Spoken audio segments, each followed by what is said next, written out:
durchgesetzt und zugleich eben dadurch in die höchste Verbindlichkeit.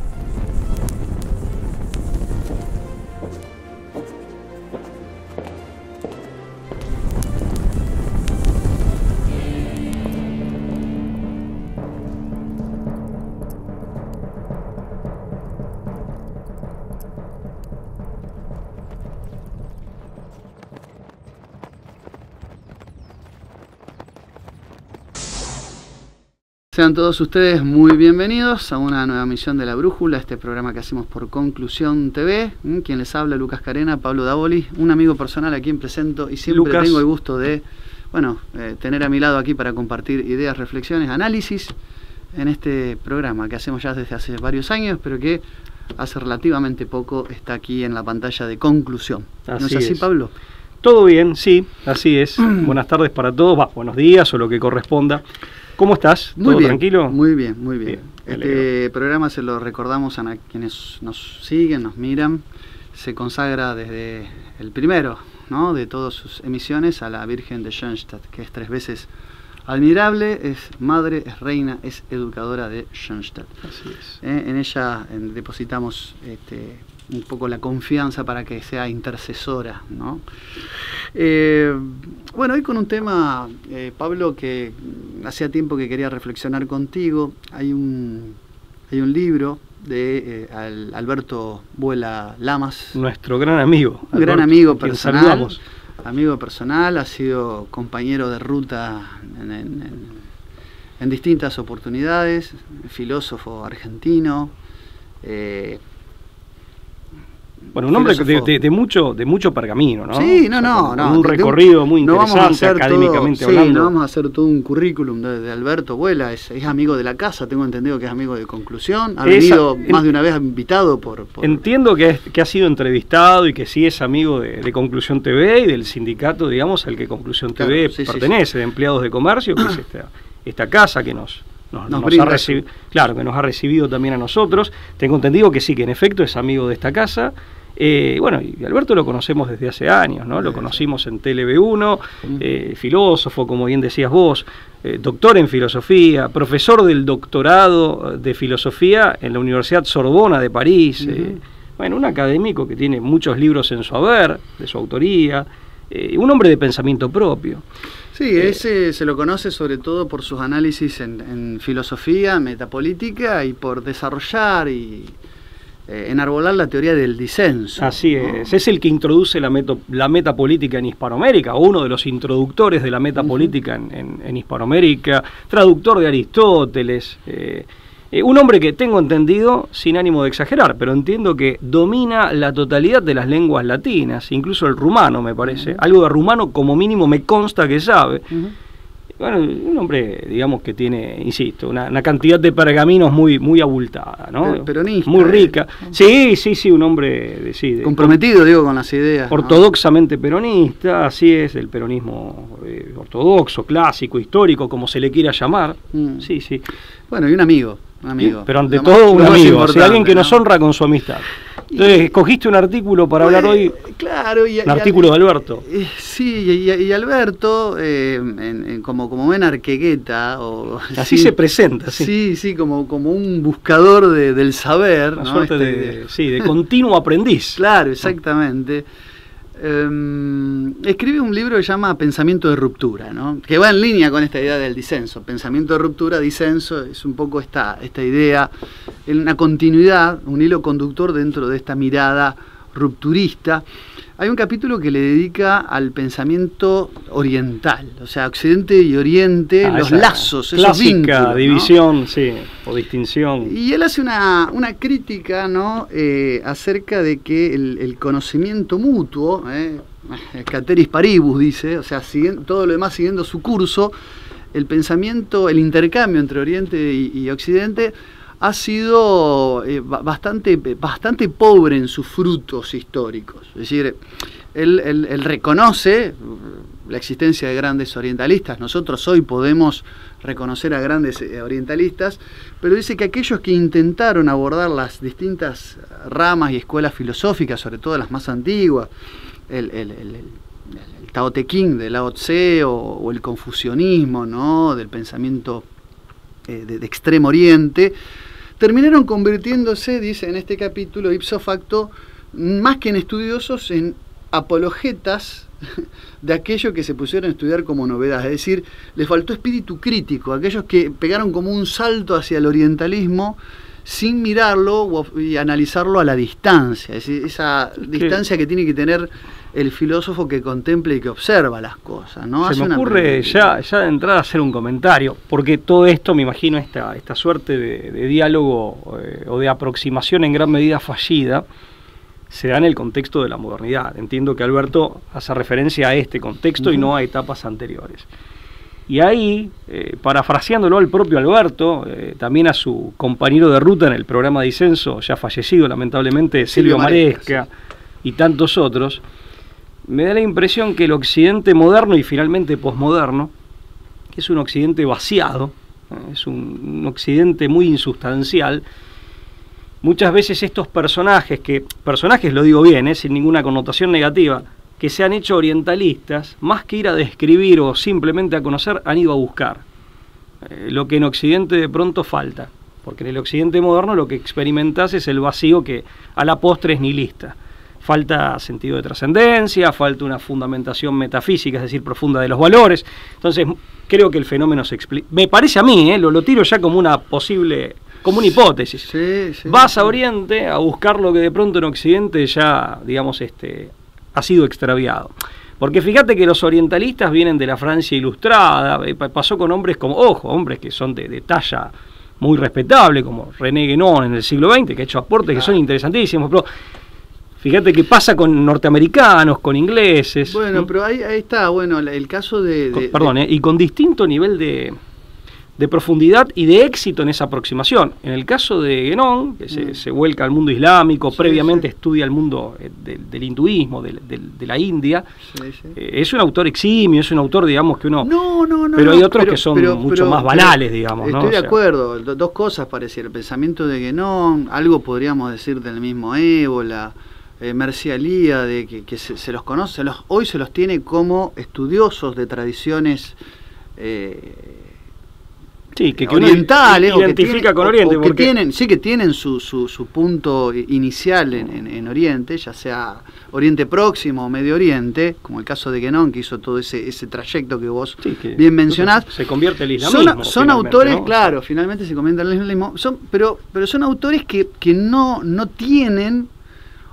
o no han tenido un peso específico en los ámbitos académicos. De hecho Alberto Vuela es consciente de que los mejores en ese trayecto son los que menos peso académico tienen una marginalidad en lo que es la academia con mayúsculas. Y es algo muy injusto, porque en el caso de Guénon es un hombre de talla intelectual, sin duda. Han sido renegados, poco estudiados, poco leídos, recuperados de manera tardía en algunos casos, o de manera muy esporádica, salvo algunos chispazos de cuarto de hora de lucidez de algún pensador, han sido citados estos autores, pero en general no forman parte del circuito académico, convencional, del mainstream, digamos, de la academia. Para nada. Por eso está bien lo que vos decís. Sin embargo, claro, Alberto Vuela en este libro dice, claro, las relaciones han sido muy espurias. Hay una moda que él menciona, que es Claro, ahí va por no tanto por los autores como Guénon, que tienen... la moda orientalista, que es ese orientalismo edulcorado, que sobre todo en la literatura, acá en Hispanoamérica, se lo conoce con las relaciones en la literatura de Victorio Campo, dice, y Rabindranath Tagore, o Fernando Sánchez Orondo y Saibaba. Es decir, él critica eso, de los estudiosos de lo que era la tradición de la India, ¿no? Menciona al liberal Vicente Fatone y al chileno Miguel Serrano. Vicente Fatone fue embajador argentino en la India. Tuvieron cargo, Serrano de Chile en la Serrano India. Tuvo cargo similar, ¿no? Pero claro, desde Chile, que tuvieron algún contacto con ese mundo, ¿no? Y que se interesaron por esas relaciones. En el caso de Serrano, perdóname, ¿no? Es un autor interesantísimo también, muy prolífico. Serrano Fernández, me refiero al embajador chileno, al escritor chileno, yo creo que él sí logra tener un conocimiento profundo de la cultura hindú, ¿no? Claro. Con todo el bagaje religioso, esotérico, místico. Bueno, ahí voy. Lo que pasa es que la cultura hindú, específicamente, claro, y algunas ramificaciones. Está muy bien lo que decís. Lo que pasa, claro, que hay digamos, dos formas de asumir ese bagaje. Uno era desde una perspectiva netamente filosófica y otra asumiendo, que me parece que es el caso de Serrano, la parte esotérica, ¿no? O sea, me parece que en el caso de Serrano hay una... Sí, abrazar una intención un conjunto de creencias también, cultiva, ¿no? un esoterismo, ¿no? Sí. Es decir, no todos los que se dedican al orientalismo lo hicieron de ese modo. En el caso de Serrano creo que sí. En realidad por ahí, para el público, porque estamos hablando alternativamente de dos fenómenos que son diferentes. El primero que vos señalabas inicialmente, que es acercarse para finalmente asumir o abrazar como propio, para ser propio en el sentido de adoptar.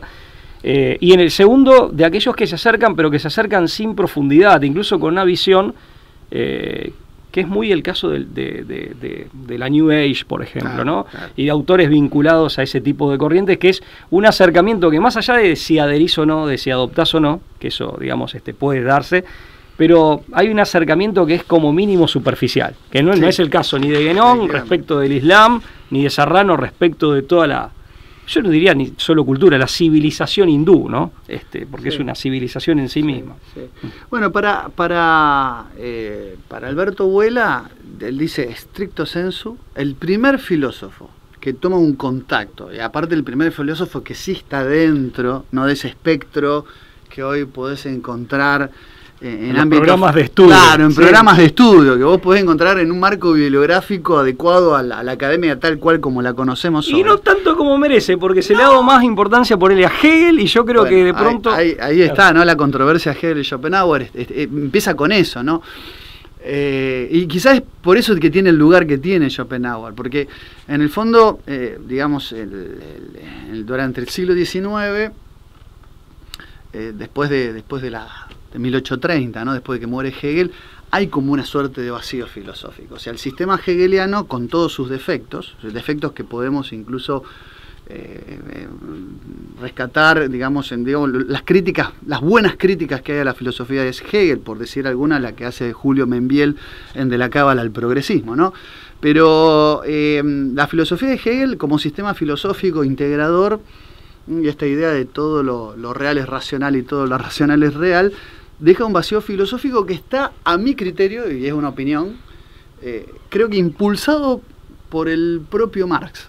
Porque Marx, siendo un autor de fuste, un pensador que no podemos arrebatarle el lugar que ocupó en las postrimerías del siglo XIX, él, en la forma de entender la dialéctica de la historia, sigue siendo un hegeliano. De hecho, un hegeliano de izquierda.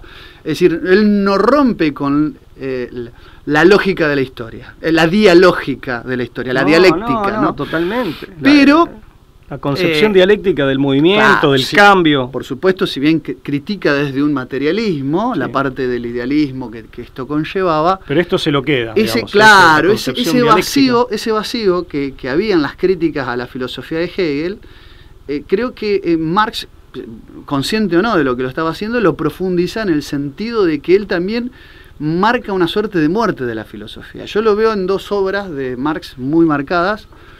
Primero en la famosa tesis 11ª Feuerbach, cuando dice que los filósofos se han dedicado a interpretar la realidad, es momento de transformarla, ¿no? Es decir, la tesis, la crítica que le hace a Feuerbach... La filosofía de la praxis. Claro, la filosofía de la... Fue tan fuerte el golpe que da Marx en este sentido, que hubo que esperar hasta Gramsci, dentro del marxismo, por así decirlo, para que con su teoría de la hegemonía se recupere al intelectual, porque el intelectual quedó como marginado. Aparte es un proceso interesantísimo, porque Gramsci, muy a su pesar, termina haciendo una propuesta metodológicamente acertada desde la perspectiva de la revolución.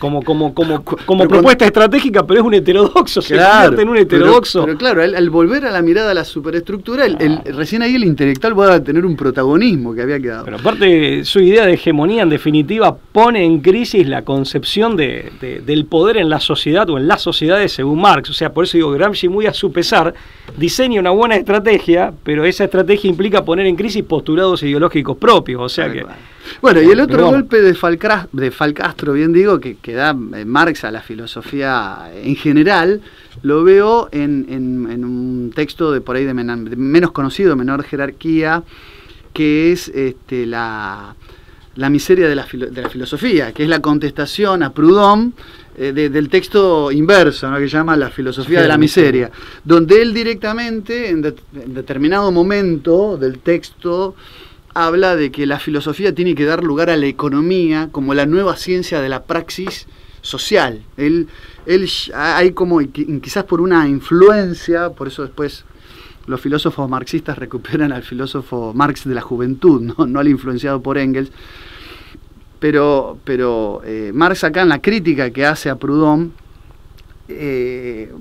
claramente habla de una filosofía como convaleciente en tanto al nuevo rol de la economía como el sistema, ¿no?, o la ciencia auxiliar que se convierte en protagónica para entender los procesos de la vida civil, en función de la propia concepción que tenía Marx de la historia, ¿no?, como una historia de la lucha entre clases sociales. Sí, ¿no? pero está claro que mete, digamos, todo el discurso filosófico o el pensamiento filosófico en un callejón sin salida. Claro, ahora, desde la filosofía le da como una especie de santa sepultura, ¿no? Claro, y lo que generás, o sea, a ver, si está bueno lo que decís, a ver, yo creo que el materialismo termina, digamos, asfixiando al pensamiento filosófico. Hay un estrangulamiento. Hay un estrangulamiento, o sea, por un lado las contradicciones propias del sistema de ideas marxista, que es un sistema de ideas que acusa o que presenta, digamos, contradicciones insalvables dentro del propio sistema, o sea, contradicciones intrínsecas. Por otro lado,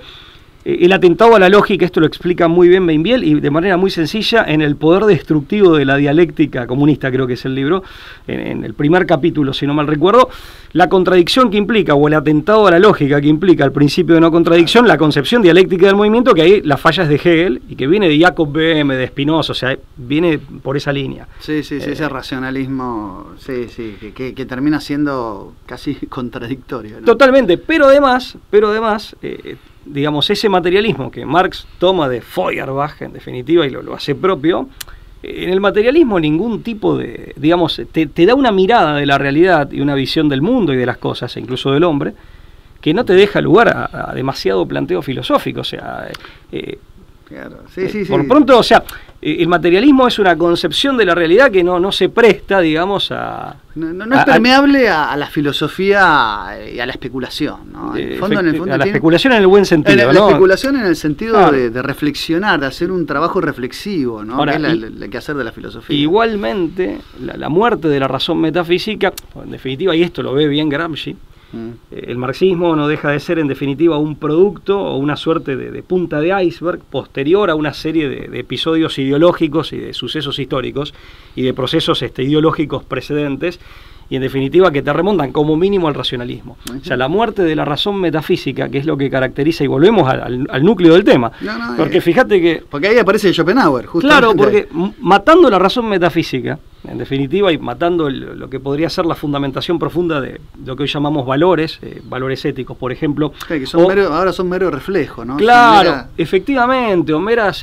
supervivencias, y eliminando el sentido de trascendencia, te encontrás con un vaciamiento del pensamiento, pero finalmente de la vida, de la cotidianeidad en Occidente, del modus vivendi, que es lo que hace también que se torne imposible el diálogo con las culturas que se mantienen premodernas o que mantienen la tradición, sus respectivas tradiciones en Oriente. Claro, efectivamente. O sea, te tornan un mal interlocutor.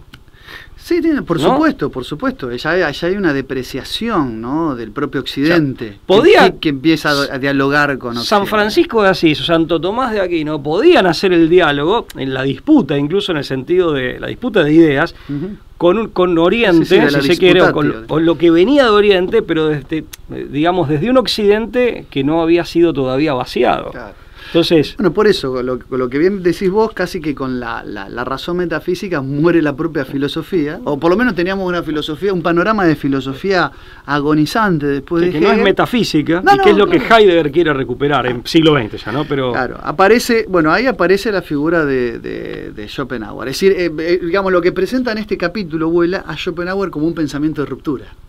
es un pensamiento de ruptura, porque viene a aparecer, sí, lo es, claro. Viene a aparecer con una filosofía influenciada, recupera el pensamiento oriental, habla de nociones, Schopenhauer, la conclusión de la aspiración a la nada, hay semillas de existencialismo en Schopenhauer, influye también en la propia filosofía de Friedrich Nietzsche, de Schopenhauer, son las dos figuras, pueden ser las dos figuras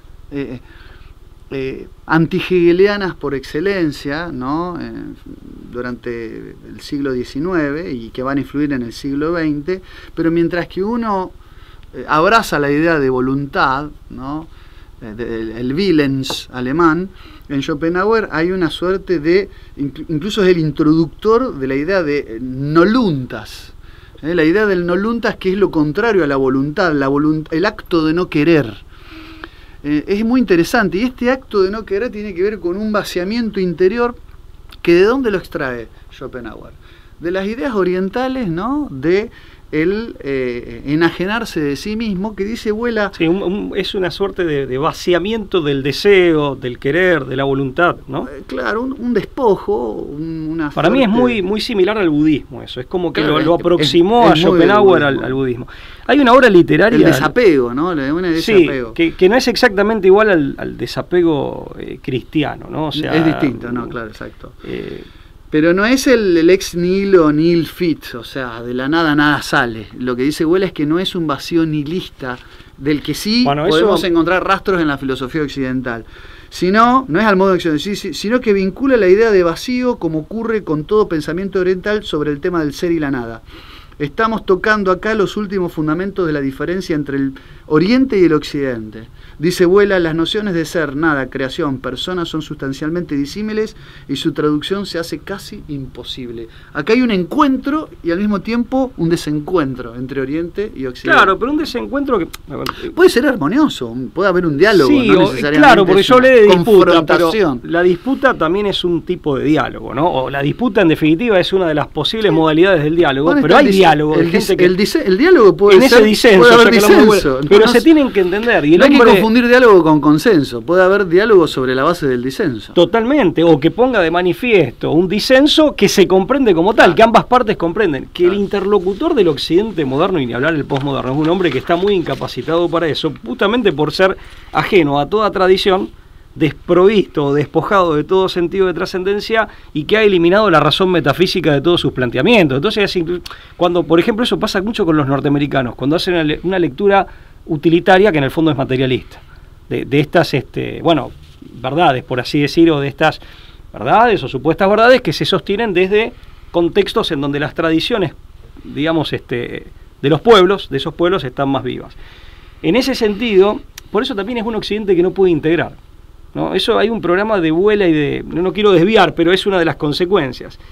Esa imposibilidad del diálogo, justamente por estar parados en niveles existenciales y en miradas completamente diferentes de la vida, una inmanente y la otra trascendente, más allá de cómo se conciba esa trascendencia, es lo que hace que cuando vienen esos contingentes migratorios, amén de ciertas hostilidades que hay, ¿no? Que eso es inevitable, lo hemos hablado en este programa, es no inevitable, es algo conocido, no significa que sea inevitable, pero es algo que se sabía que podía pasar, pero bueno, y pasó de hecho. Pero más allá de eso, no hay nada que resulte atractivo como para poder producir un diálogo que finalmente dé lugar, aunque más no sea, a un principio, a un tramo inicial de integración. Es un occidente que en su vacuidad posmoderna no tiene nada que ofrecer a contingentes migratorios que provienen de civilizaciones diferentes, en donde hay como mínimo rastros vivos de tradición ancestral, que en Occidente están perdidos, por lo menos en ciertos sectores de Occidente, ¿no? Porque nosotros también somos Occidente, en definitiva, pero bueno, acá hablando de Europa Occidental, por ejemplo, o de Europa Central, de parte de Europa Central. Pero, Lucas, en ese sentido, te quería decir, vos hablabas de Schopenhauer y la proximidad. Esa es la primera aproximación. Dice Vuela, esa es la primera aproximación filosófica que hay. ¿Sabés? Hay una novela que después hay una segunda, después vamos a decir cuál es la segunda. Bueno, no, es una postilla. Hay una novela muy interesante de Abel Pose. También hoy estamos con los diplomáticos. También, escritor y diplomático argentino, recientemente fallecido, que se llama El viajero de Agartha. Novela, yo soy de leer muchísimo, pero no soy de leer novelas. Sin embargo, esa novela la leí porque me regaló un ejemplar, y aprovecho para saludarlo, hace mucho tiempo que no lo veo, el psicólogo de Buenos Aires, y unguiano, tengo entendido, Juan Pablo Rey, a quien saludamos. Pero luego uno de mis libros. Es cierto. La conspiración de Medea es prologado por Juan Pablo Rey. Es cierto. De la escuela Aurum Argentina, le mandamos un saludo. Bueno, un gran amigo también. Muchos años atrás, creo que la primera vez que tuve, digamos, contacto, así, de conocerme con Juan Pablo, me acuerdo que él, en Buenos Aires, me regaló un ejemplar de esa novela. Insisto, yo soy de leer muchísimo, me la paso leyendo, pero no soy de leer novelas. Esa la leí con muchísimo gusto, y en El viajero de Agartha, que es una novela, digamos, ficcional, es una historia ficcional, aunque tiene como un contexto histórico real, digamos,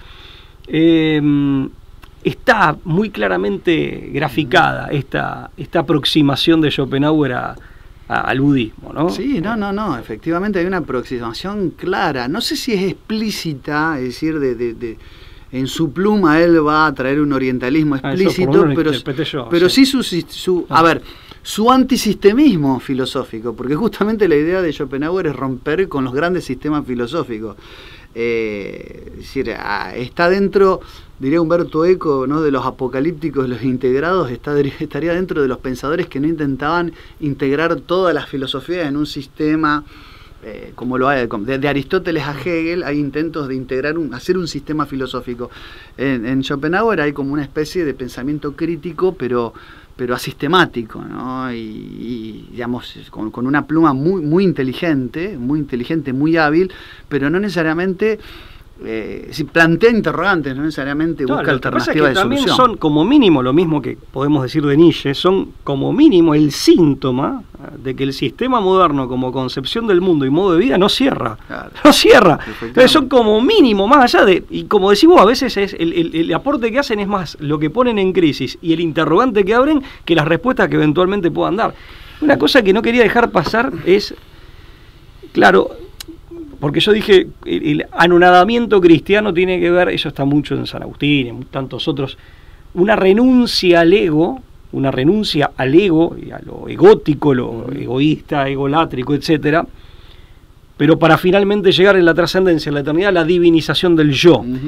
Que en el budismo entiendo, el budismo tiene muchas ramas también, y en esto quiero ser muy cauto, pero es en esa, digamos, esa distinción que acá por lo menos yo hago desde la perspectiva cristiana, se renuncia al ego por amor a Dios, por amor al otro, pero el yo queda divinizado, digamos, participa, digamos, en la eternidad. Claro. Eso el padre José Kentenich hablaba, ¿no? Y el maestro Eckhart en el medioevo, el padre José Kentenich de Schoenstatt en el siglo XX, en la eternidad, la divinización del yo. No, digamos, por participación, digamos, con Dios, no es que por comunión con Dios, no es que uno se hace Dios, eso sería una locura interpretarlo así, ¿no? Por supuesto. Bueno, el segundo momento, la segunda aproximación de la que nos vuela en pensamiento de ruptura entre Oriente y Occidente, se dan con habla de aproximación seria, distingue, vuela permanentemente, como tiene esa pluma tan crítica. Solo déjame decir esto porque no lo aclaré, porque en el budismo, al menos bajo cierta interpretación, el yo en el nirvana se diluye. No, claro, correcto. Sí, entonces, esa hay una distinción. Quería dejar esa segunda aproximación seria de la que habla Vuela, diferenciando de las poco serias, ¿no? Se da con la llamada Escuela de Kioto. Es decir, los japoneses se acercan a Martin Heidegger, ¿no? En el año 1921 concurre a Friburgo, de donde era Heidegger, un filósofo japonés, Hajime Tanabe, un filósofo muy interesante, miembro de la escuela, o relacionado con la escuela de Kioto, que hablaba de la metanoética, la filosofía de la metanoética. Fue doctorado honorario de la Universidad de Friburgo, ¿no? Y estudió, de hecho, con Husserl, y Edmund Husserl, y tuvo de tutor a Martin Heidegger, Tanabe. Y el precursor de esta escuela, de este movimiento de la escuela de Kioto, fue Kintaro Nishida. Es decir, vino a dar un seminario sobre Kintaro Nishida, un filósofo que fue el precursor de la escuela de Kioto, muy interesante. Y tras él, dice, a medida que pasaron los años, aparecieron muchos autores japoneses que vincularon el orientalismo con la filosofía existencial heideggeriana. Entre ellos el mismo Barón Kuki, que fue el que tradujo Ser y Tiempo al japonés, ¿no? El Barón Kuki, Kuki Yuso, del que habla Heidegger en un texto que se llama De un diálogo del habla entre un japonés y un inquiridor. Él habla con Tezuka, él habla con un discípulo, él habla con Tomio Tezuka, y hablan de su maestro, que era este Kuki, que había traducido la obra de Heidegger para los japoneses, para el mundo nipón. Para el mundo nipón. Muy interesante. Intercambio. Y dice, de este diálogo que duró desde 1921, de aquella avenida, ¿no?, de Tanabe,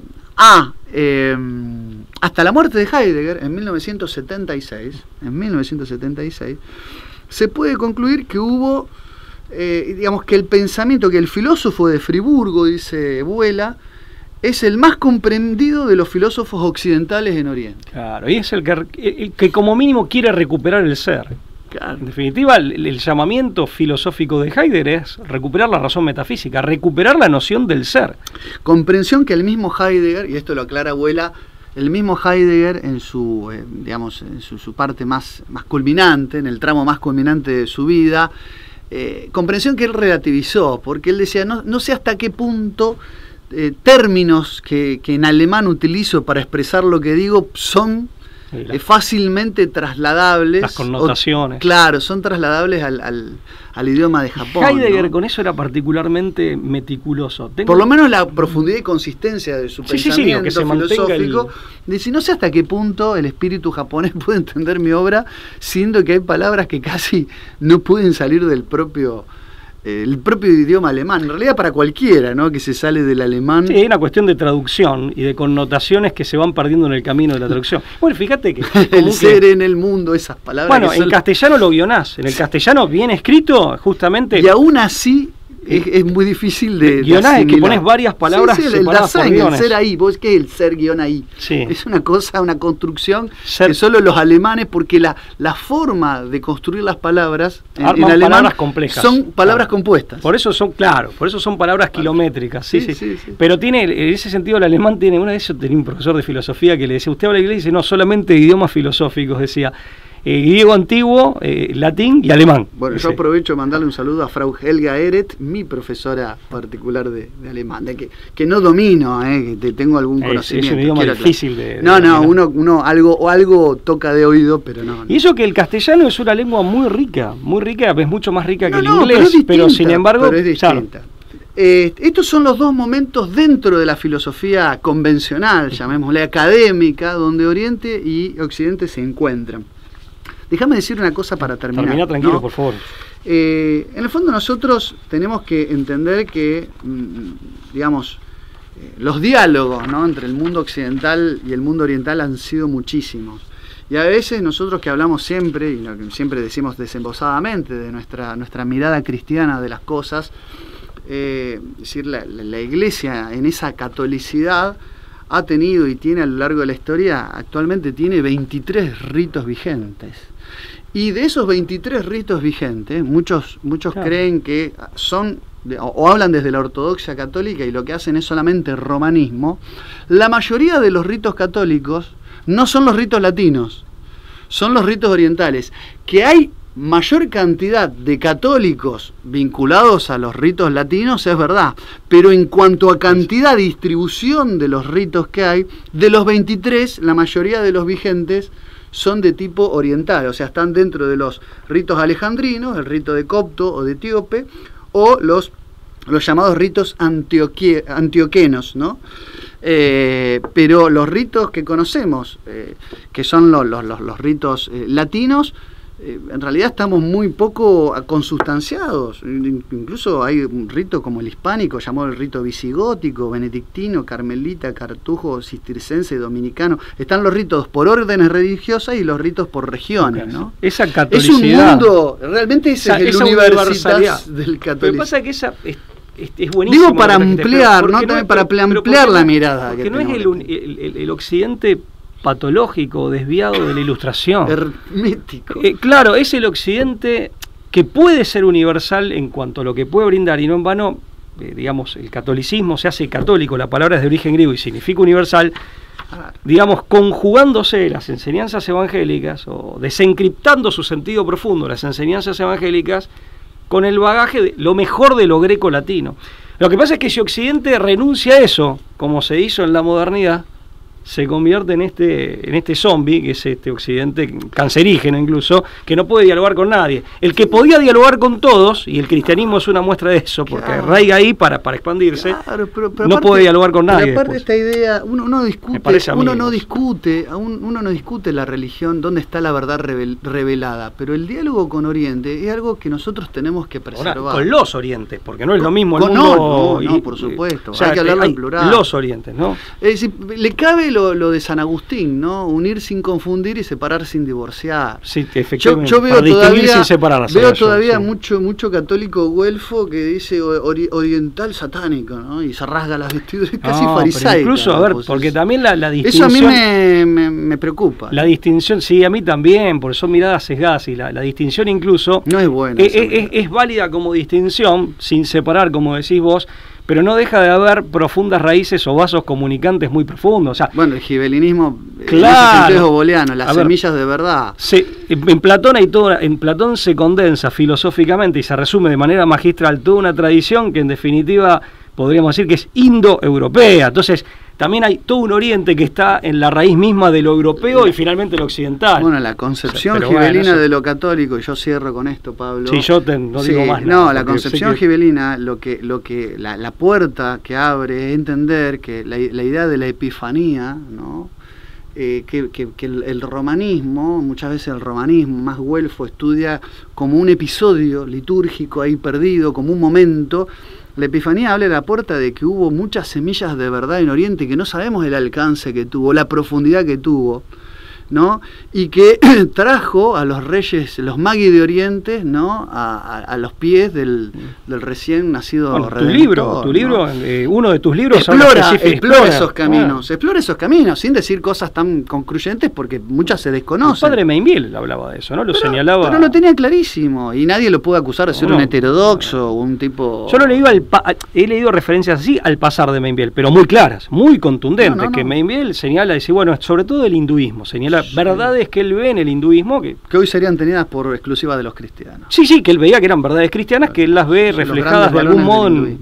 Sí. Pablo, se nos va el tiempo, ha sido siempre es un placer. Un placer conversar contigo. Saludos para todos ustedes. Suscríbanse a Patreon, ¿no? En la parte extrema derecha, ¿no? De nuestra página de YouTube, de nuestro canal de YouTube. Ustedes pueden encontrar para suscribirse y aportar una pequeña donación mensual, y también en el Zócalo vamos a publicar acá un CBU, ¿no? Como para si alguien quiere colaborar. Y lo de Mainville, simplemente, vos decías de la cábala del progresismo, y hay en varios libros. Los 3 pueblos bíblicos en su lucha por la dominación ahí habla, del mundo, pero también. Son verdades puntuales, no habla de la generalidad, pero habla de verdades puntuales. Pero como vos decís, con contundencia, no los dice como al pasar.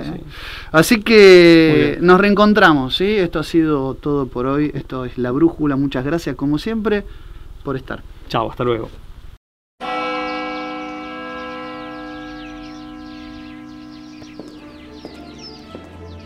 Freiheitsgesetz und zugleich eben dadurch in die höchste Verbindlichkeit.